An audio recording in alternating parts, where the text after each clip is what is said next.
শীতের সকালে এরকম নরম তুলতুলে দুধ গোলাপ পিঠা হলে কেমন হয় বলুন তো। আসসালামু আলাইকুম, ওয়েলকাম টু পাপিয়াস কিচেন। আজ অনেক মজার একটা পিঠা নিয়ে হাজির হয়েছি, সেটা হলো দুধে ভেজানো গোলাপ পিঠা। এই পিঠাটা যেমন খেতে দারুণ মজার, তেমনি দেখতেও অনেক সুন্দর। আশা করছি রেসিপিটা আপনাদের অনেক ভালো লাগবে। শুরুতেই পিঠা তৈরির জন্য ময়দার ডো তৈরি করে নিব।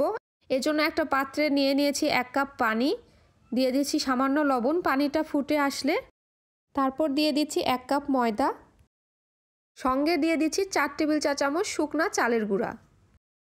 এ পর্যায়ে চুলার তাপ একদম লো ফ্লেমে রেখে সব কিছু ভালো করে নেড়েচেড়ে মিশিয়ে নিচ্ছি।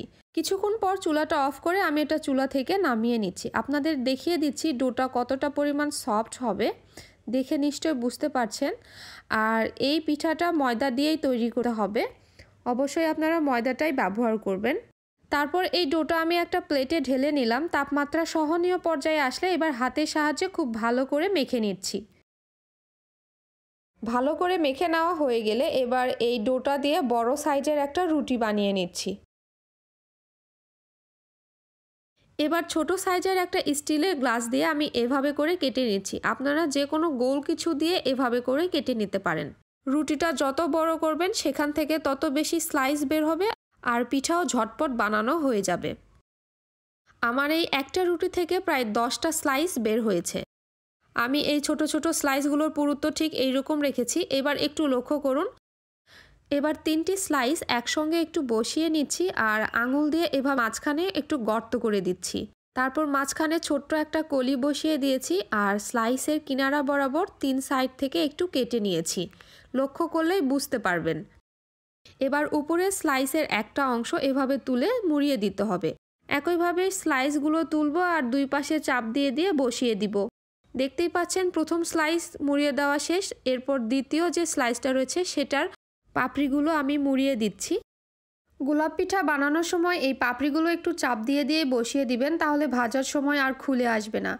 তাছাড়া এই পাপড়িগুলো বসানোর সময় হাতে সামান্য পরিমাণ পানি নিয়ে এই পাপড়িগুলো বসিয়ে দিতে পারেন, তাহলে আরও খুব ভালোভাবে বসে যাবে। এই তো এভাবে করেই আমি সবগুলো পিঠা বানিয়ে নিব। আপনাদের সুবিধার জন্য আমি আরও একটা পিঠা বানিয়ে দেখিয়ে দিচ্ছি। পিঠাগুলো দেখতে কিন্তু একদম ফুটানো গোলাপ ফুলের মতোই লাগছে। আমার সবগুলো পিঠা বানানো হয়ে গিয়েছে আর এখানে 1 কাপ ময়দা দিয়ে প্রায় 9টার মতো গোলাপ পিঠা তৈরি হয়েছে। এবার হালকা গরম তেলে পিঠাগুলো এক এক করে ছেড়ে দিচ্ছি। এক পাশে কালার চলে আসলে অপর পাশে উল্টিয়ে দিচ্ছি। পিঠাগুলো যেহেতু আমি দুধে ভেজাবো, এজন্য একদম ব্রাউন করে ভাজার দরকার নেই। হালকা ব্রাউন কালার চলে আসলে পিঠাগুলো আমি তেল ঝরিয়ে একটা টিস্যু পেপারের উপর তুলে নিচ্ছি। আমার সবগুলো পিঠা ভাজা হয়ে গিয়েছে।